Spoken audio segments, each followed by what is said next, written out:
Hello everyone, कैसे हैं आप सब। उम्मीद है कि आप सब ठीक होंगे और अपनी लाइफ को भरपूर नमूने से एंजॉय कर रहे होंगे। सो rain and Martin English grammar, आज हम पढ़ेंगे चैप्टर नंबर 4। सो चैप्टर नंबर 4 हमारे पास जो है उसका जो टाइटल है, थीम है, आउटलाइन है, वो है जी पार्ट्स ऑफ स्पीच। ठीक है, पार्ट्स ऑफ स्पीच क्या बोलते हैं आप? बोलने के हिस्से, बोलने के हिस्से। सो आपने पढ़ा होगा, ठीक है, ये चीज़ें सारी पढ़ी होंगी लेकिन डिटेल के साथ नहीं पढ़ी होंगी। आपने पढ़ा होगा, नाउन भी पढ़ा होगा, एडजेक्टिव भी पढ़ा होगा, प्रोनाउन भी पढ़ा होगा, वर्ब भी पढ़ा होगा, एडवर्ब भी, प्रीपोजिशन भी, कंजक्शन भी, इंटरजेक्शन भी। और आपने ये भी पढ़ा होगा कि basically there are 8 parts of speech. ठीक है, ये उनके नाम है हमारे पास, लेकिन आपने डिटेल से नहीं पढ़ा होगा, आपने सिर्फ इनकी डेफिनेशन पढ़ी होगी। ठीक है, आपने ये पढ़ा होगा कि बेसिकली नाउन क्या होता है, noun is the name of person, place and thing. ठीक है, ये सिर्फ पढ़ा होगा। उसके बाद प्रोनाउन क्या होता है, it is a word used instead of noun.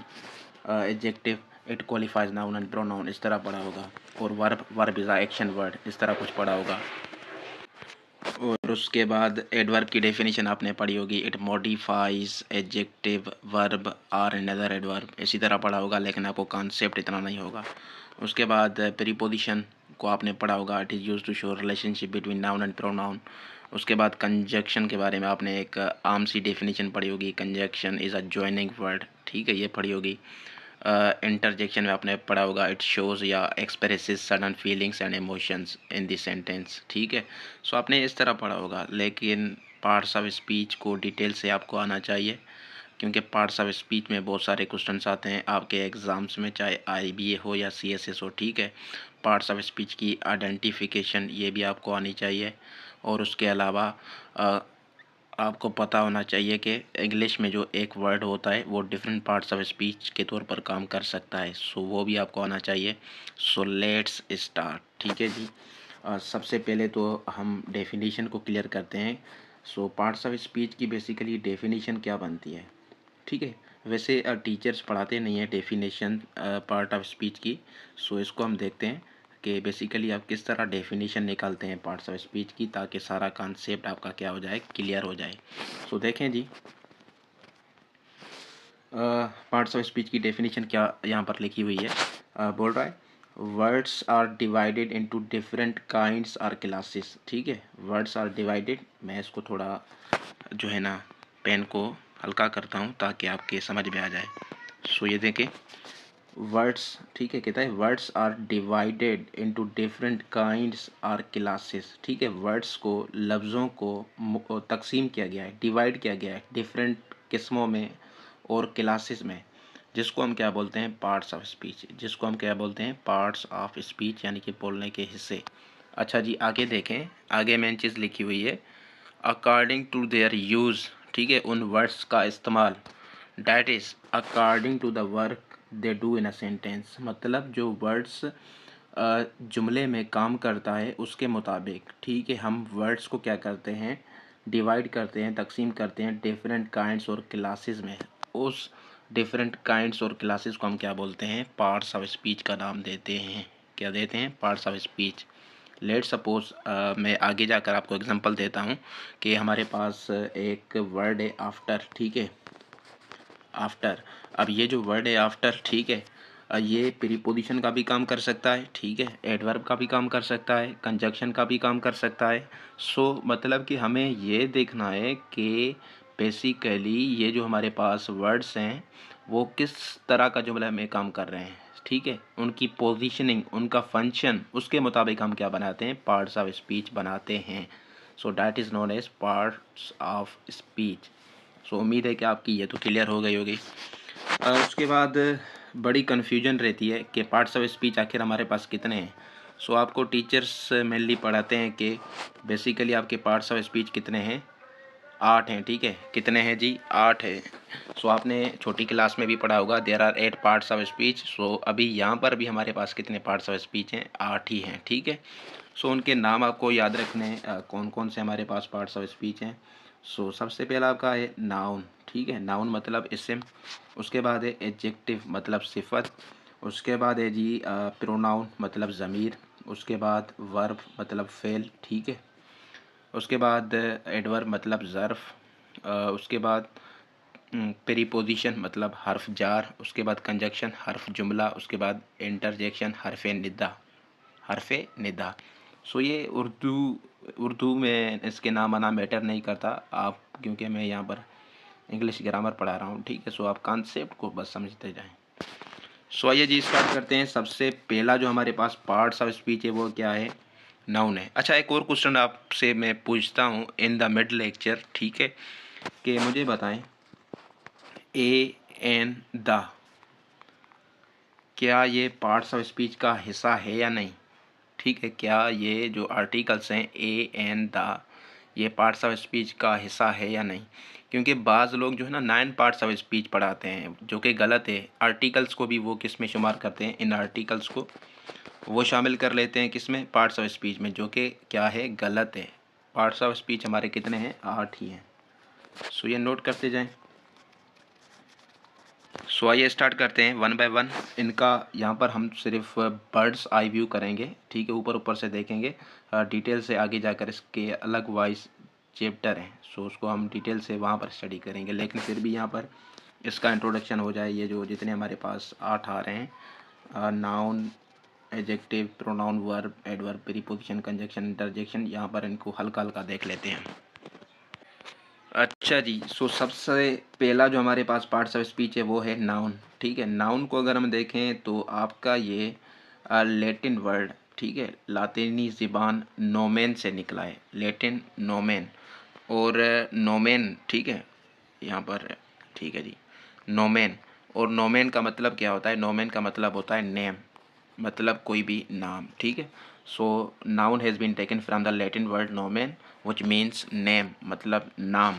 सो इसी वजह से नाउन की आजकल डेफिनेशन एक कॉमन सी हो गई है। सिंपली नाउन को किस तरह डिफाइन करते हैं कि ये जो नाउन है ये क्या है आपका? ये नेमिंग वर्ड है। ये क्या है? नेमिंग वर्ड है, ठीक है। ये डेफिनेशन आपने पढ़ी होगी बचपन में कि नाउन क्या है? बेसिकली नाउन एक नेमिंग वर्ड है, नाम वाला लफ्ज़ है। सो ये करेक्ट भी है, ठीक है। हम कहते हैं कि हमारी जो यूनिवर्स है, हमारी जो यूनिवर्स है, ठीक है, यूनिवर्स है, उसमें जितनी भी चीज़ें हैं, उसमें जितनी भी चीज़ें हैं, ठीक है, ज़ाहिर सी बात है उनका कोई ना कोई नाम होगा। सो वो सारे की सारी क्या है? नाउन्स हैं, ठीक है। क्या है? नाउन्स हैं। हम ये बोलते रहते हैं, बिल्कुल। अच्छा, उसके बाद हम बोलते रहते हैं कि ये आम डेफिनेशन जो यहाँ पर लिखी हुई है कि नाउन क्या है आपका? Noun is a word used as the name of person, place और थिंग। ये डेफिनेशन भी आपने पढ़ी होगी कि बेसिकली नाउन एक ऐसे किस्म का लफ्ज़ है, वर्ड है, जो कि किसी भी पर्सन, शख्स का नाम हो सकता है। जिस तरह अगर मैं कहूँ इमरान, ठीक है, सो इमरान क्या है? पर्सन का नाम है। सो ये भी क्या है? नाउन है। उसके बाद नाउन आपका प्लेस, किसी जगह का नाम हो सकता है। लेट सपोज मैं कहता हूँ कराची किसी जगह का नाम है, ठीक है। सो कराची क्या हो गया आपका? नाउन हो गया। लेट सपोज मैं कहता हूँ कि हिरा स्कूल, ठीक है, क्या कहता हूँ? मैं बोलता हूँ हिरा स्कूल। सो हिरा स्कूल बेसिकली किसी जगह का नाम है, ठीक है। मैं कहता हूँ हॉस्पिटल किसी जगह का नाम है। सो ये आप चीज़ें नोट करते जाएं।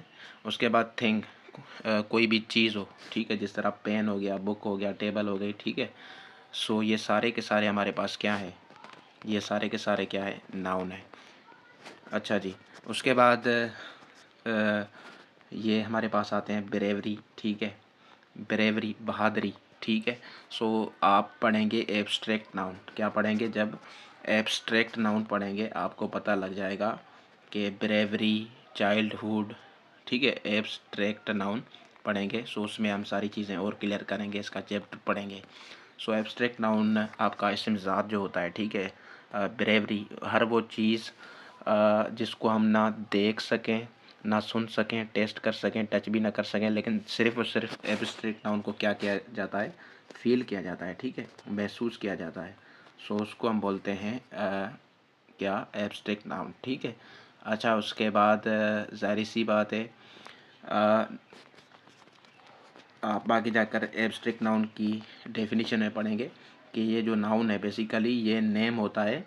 यहाँ पर लिखा हुआ है पर्सन, प्लेस और थिंग, इसका भी नाम होता है, लेकिन ये नाम होता है क्वालिटी, स्टेट और एक्शन का भी। क्वालिटी, स्टेट एंड एक्शन का भी ये क्या होता है? ये नाउन नाम होता है, ठीक है। मैं आपको एग्जांपल दे सकता हूँ यहाँ पर, जिस तरह लेट सपोज क्वालिटी में ब्रेवरी, ठीक है, ब्रेवरी क्वालिटी का नाम है। स्टेट में चाइल्डहुड हो गया, पावर्टी हो गया, ठीक है, गुर्बत। और एक्शन में मूवमेंट हो गया, लाफ्टर हो गया, थेफ्ट हो गया, ये सारे आपके एग्जांपल आ रहे हैं। सो ये चीज़ें आप नोट करते जाएं, ठीक है जी। अच्छा जी, उसके बाद हम नाउन के जो काइंड्स हैं डिटेल से आगे जाकर पढ़ेंगे। अच्छा, ये एग्जांपल हैं, इसको हम समझ लेते हैं। अच्छा जी, ये हमारे मोहल्ले में ना कुत्ते बहुत हैं, ठीक है। सो डैट्स वाई कुत्तों की भौंकने की आवाज़ भी आ रही होगी आपको बैकग्राउंड वॉइस में। सो इसको आप इग्नोर करें, ठीक है। सो बाय द वे, सो देखें, यहाँ पर एग्जांपल्स ये सारी आपको दी हुई है, किसकी, नाउन्स की, ठीक है। बोल्ड किया गया है जो नाउन्स है यहाँ पर। देखें, Akbar was a great king, Akbar was a great king, Akbar किसी बंदे का नाम है, सो नाउन हो गया। उसके बाद किंग, ये कॉमन नाउन है आपका, ठीक है। अच्छा जी, उसके बाद कोलकाता जो इंडिया का सिटी है, is on the banks of the river Hooghly, ठीक है। सो यहाँ पर कोलकाता प्लेस का नाम है, नाउन है। हुगली रिवर का नाम है, मतलब कि नाउन है, ठीक है। उसके बाद द रोज़ स्मेल्स स्वीट, सो यहाँ पर देखें जो आपका रोज़ है, ठीक है, थिंग का नाम है, मतलब कि क्या हो गया, नाउन हो गया। उसके बाद द सन शाइन्स ब्राइटली, यहाँ पर जो आपका नाउन है वो क्या है, सन, सूरज, ठीक है। उसके बाद हिज करेज वॉन हिम ऑनर, यहाँ पर करेज, ठीक है, मतलब हिम्मत, ये भी आपका नाउन है। ऑनर इज़्ज़त, ठीक है, ये भी आपका क्या है, नाउन है। सो ये चीज़ें नोट करते जाएं। अच्छा जी, उसके बाद यहाँ पर इम्पोर्टेंट पॉइंट लिखा हुआ है नोट में, ठीक है। नोट बहुत इंपॉर्टेंट होते हैं हमेशा, सो उसको भी देख लेते हैं हम। सो यहाँ पर नोट लिखा हुआ है, इसको देखें। हम कहते रहते हैं ना, थिंग ना, noun is the name of person place and thing. अच्छा जी, सो इसको थिंग को हम नोट कर लेते हैं। सो बेसिकली थिंग किसको ज़ाहिर कर रहा है यहाँ पर, word. So the word thing includes, इसमें शामिल है हमारे पास all objects that we can see, hear, taste, touch और स्मेल, ठीक है। हर वो चीज़, हर वो ऑब्जेक्ट जिसको हम देख सकते हैं, उसके अलावा सुन सकते हैं, टेस्ट कर सकते हैं, टच कर सकते हैं या स्मेल कर सकते हैं, वो सारी चीज़ें किस में शामिल है, थिंग्स में, ठीक है। उसके बाद दूसरा पॉइंट क्या है, something that we can think of, ठीक है। हर वो चीज़ जिसके बारे में हम सोच सकें, वो भी किस में शामिल है, वो ऑब्जेक्ट थिंग में शामिल है, ठीक है। But can not perceive by the senses, लेकिन उसको जो हमारे सेंसेस है 5, ठीक है, उससे परसीव न कर सकें, लेकिन उसके बारे में सिर्फ सोचें, लेकिन वो भी किस में आएंगी, वो भी आपकी आएंगी थिंग्स में, ठीक है। जिस तरह ब्रेवरी है, ब्रेवरी, बहादुरी, ठीक है। सो ये आपके किस में आएंगी, थिंग में ही आएंगी। सो ये चीज़ें आप नोट करते जाएं। अच्छा, उसके बाद हमारे पास है जी एडजेक्टिव, ठीक है, जिसको आप क्या बोलते हो, सिफत बोलते हो, आई थिंक, ठीक है, सिफत। सो सिफत क्या होती है, an adjective is the word use to add something to the meaning of a noun. So adjective basically क्या करता है, जो आपका नाउन होता है, ठीक है, उसको क्वालिफाई करता है, उसको क्या करता है, क्वालिफाई करता है, उसकी मीनिंग में इजाफा करता है, उसको उसकी मीनिंग में क्या करता है, इजाफा करता है। अब यहाँ पर जो लिखा हुआ है ना, add something to the meaning, इसको आप एक वर्ड में तब्दील कर सकते हैं, मॉडिफाइज, ठीक है, मॉडिफाइज। मॉडिफाइज का मतलब होता है मीनिंग में इजाफा करना। सो बेसिकली जो एडजेक्टिव है वो आपको, वो मॉडिफाई करता है, किसको, नाउन को मॉडिफाई करता है, मतलब उसकी मीनिंग में क्या करता है, इजाफा करता है। आप नाउन एंड प्रोनाउन भी कह सकते हैं, ठीक है। An adjective is a word which adds meaning to the meaning of noun and pronoun. So basically क्या करता है, मॉडिफाई करता है नाउन एंड प्रोनाउन दोनों को। सो किस तरह करता है, देखते हैं। सो देखें, he is a brave boy, boy आपका क्या है, नाउन है, ठीक है, बॉय आपका क्या है, नाउन। सो उसकी मीनिंग में कौन इजाफा कर रहा है, ब्रेव, ठीक है। सो ब्रेव क्या हो गया, आपका एडजेक्टिव हो गया, ठीक है। लेट सपोज ब्रेव को हटा दें, ही इज़ अ बॉय, वो एक लड़का है। फिर मैं कहता हूँ he is a brave boy, वो एक बहादुर लड़का है। सो लड़के की मतलब नाउन में क्या हो रहा है, मीनिंग में इजाफा हो रहा है। सो ये वर्ड ब्रेव क्या हो गया, आपका एडजेक्टिव हो गया। उसके बाद there are 20 boys in this class, there are 20 boys in this class. So 20 भी आपका क्या है, एडजेक्टिव है। दिस भी क्या है, आपका डेमॉन्स्ट्रेटिव एडजेक्टिव है, ठीक है, क्योंकि नाउन के साथ इकट्ठे यूज़ हुए हैं। नाउन से पहले जो चीज़ आती है वो अक्सर क्या होती है, वो एडजेक्टिव होती है। ये पॉइंट आप लाजमी नोट करें, ठीक है। अच्छा जी, उसके बाद हमारे पास है प्रोनाउन, ठीक है। प्रोनाउन, प्रो मीन्स बिफोर, ज़मीर जिसे आप कहते हैं। सो ये तो एक सिंपल कॉन्सेप्ट है। It is a word used instead of a noun. Noun की जगह पर जो वर्ड इस्तेमाल होता है उसको हम क्या बोलते हैं, प्रोनाउन बोलते हैं। सो लेट सपोज यहाँ पर एग्जांपल दिया हुआ है, जॉन इज़ एब्सेंट। जॉन जो है ना वो एब्सेंट है, गैर हाज़िर है, बिकॉज ही इज़ इल। ठीक है, बिकॉज ही इज़ इल। सो यहाँ पर जो वर्ड ही है, ठीक है, प्रोनाउन है, किसकी जगह पर आया है, नाउन जॉन की जगह। सो इसलिए pronoun is used instead of a noun. उसके बाद देखें, the books are where you left them. The books are where you left them. So यहाँ पर देखें, यहाँ पर जो वर्ड देम आया है किसके लिए आया है, बुक्स के लिए आया है। ठीक है, सो यहाँ पर basically pronoun is a word use instead of noun in order to avoid the repetitions of noun. Noun की रिपीटिशन से बचने के लिए हम क्या करते हैं, प्रोनाउन का इस्तेमाल करते हैं। ठीक है जी, बाकी डिटेल में आगे इसके बारे में पढ़ेंगे। उसके बाद है वर्ब फेल, जैसे आप कहते हैं। So it is a word use to express an action. किसी एक्शन को ज़ाहिर करता है, इवेंट को ज़ाहिर करता है, स्टेट हालत को ज़ाहिर करता है। ठीक है, किस तरह देखें, the girl wrote a letter to her cousin. ठीक है, लड़की ने अपने कज़न को ख़त लिखा। सो यहाँ पर एक्शन हो रहा है, सो एक्शन को ज़ाहिर कर रहा है, लिखने का एक्शन है। ठीक है, सो ये आपका रोट क्या हो गया, वर्ब हो गया। उसके बाद Kolkata is a big city. यहाँ पर देखें वर्ब आपका इज है, किसको ज़ाहिर कर रहा है, स्टेट को, हालत को, कि कोलकाता एक बड़ा सिटी है, कोई एक्शन नहीं हो रहा। ठीक है, उसके बाद iron and copper are useful metals.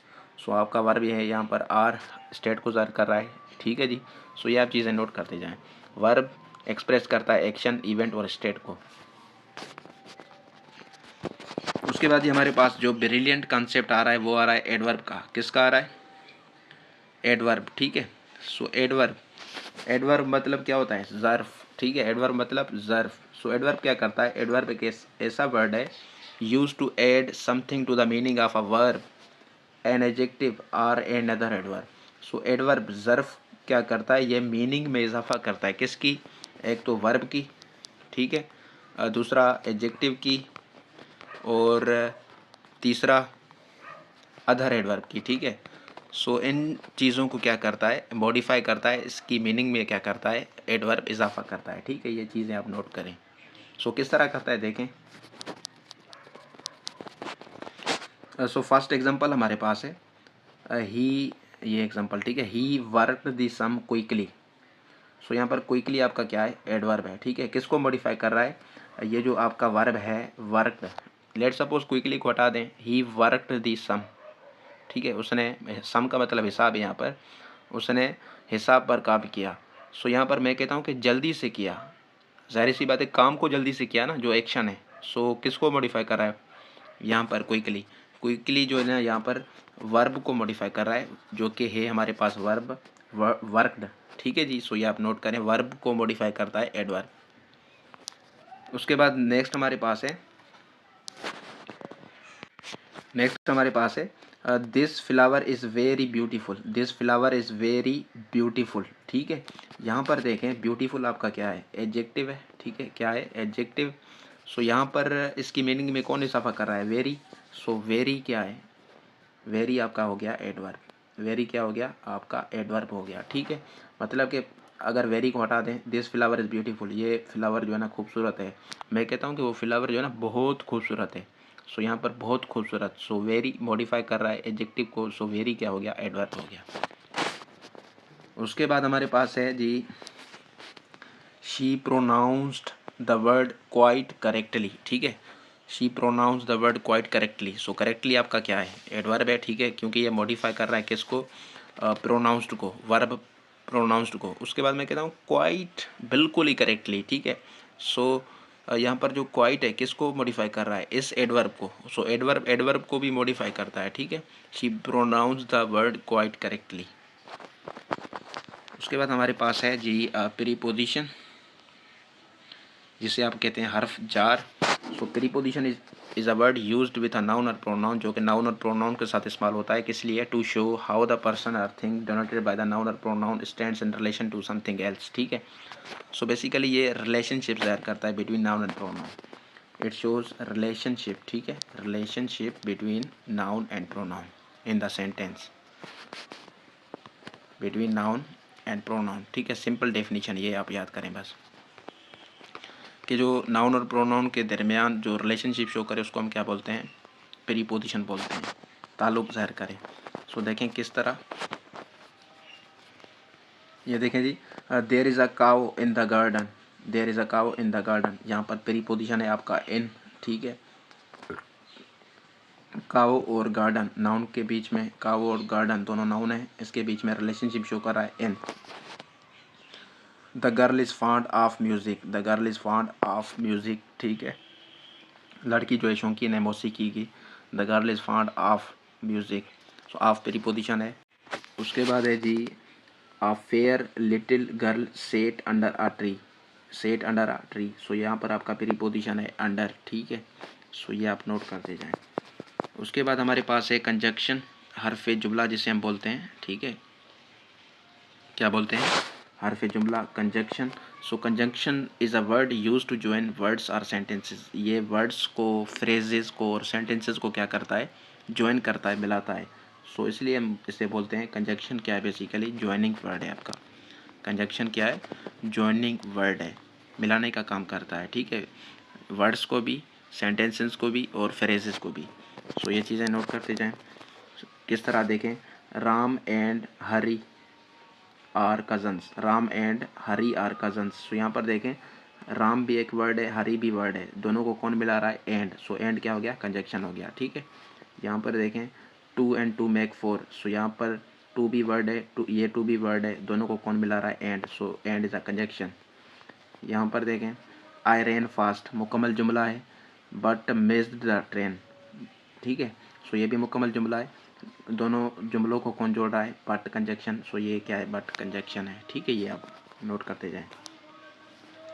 उसके बाद 16 नंबर पर है इंटरजेक्शन, हरफ निदा is a word which expresses some sudden feelings, जो कि सडन फीलिंग्स को ज़ाहिर करता है, ठीक है, अचानक वाले एहसासात और जज्बात को ज़ाहिर करता है। कंजक्शन, सॉरी इंटरजेक्शन एक, ठीक है, इंटरजेक्शन एक ऐसा वर्ड है जो कि एक्सप्रेस करता है सडन फीलिंग्स और इमोशंस को। जिस तरह hurrah, we have won the game, वाह वाह हमने गेम जीता। अलास, ये दुख के लिए, ठीक है, शी इज़ डेड। सो यहाँ पर इंटरजेक्शन एक वर्ड होगा, उसके बाद आप क्या देंगे, जिस तरह यहाँ पर लिखा हुआ है हुर्रा, तो उसके बाद आप देंगे एक्सक्लेमेशन मार्क, ये ठीक है, ये आप लाजमी देंगे। अच्छा, मैंने पहले भी पूछा था कि एक्सक्लेमेटरी सेंटेंस और इंटरजेक्शन में क्या डिफरेंस है। सो अभी भी आपसे पूछ रहा हूँ क्या डिफरेंस है इनमें। अच्छा जी, उसके बाद आगे चलते हैं हम,